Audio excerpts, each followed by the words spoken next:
اعوذ بالله من الشیطان اللعین الرجیم. بسم الله الرحمن الرحیم.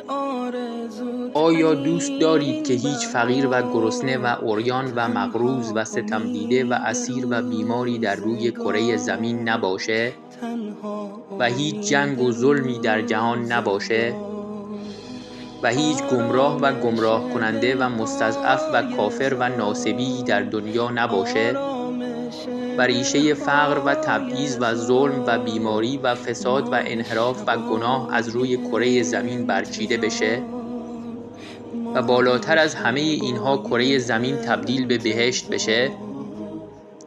تنها راه چاره برای تحقق این امر ظهور امام عصر عجل الله تعالی فرجه الشریفه و یکی از راه‌های نزدیکتر کردن ظهور احیای امر یا نشر علوم یا احادیث شریفه اهل بیت علیهم السلامه تا جهانیان با آشنایی با اهل بیت علیهم السلام و کلام شریفشون هرچه بیشتر شیعه بشن و تعداد یاران امام عصر عجل الله تعالی فرجه الشریف و دعا کنندگان جهت ظهور بیشتر بشه.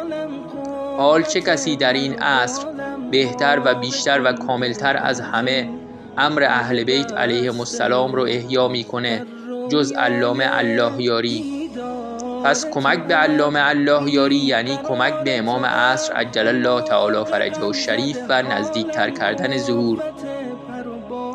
تا حالا بهش کمک کردی؟ بر روزگار بی حبیب، بر روزگار بی حبیب، جانا تویی تنها طبیب، جانا تویی تنها طبیب. یارا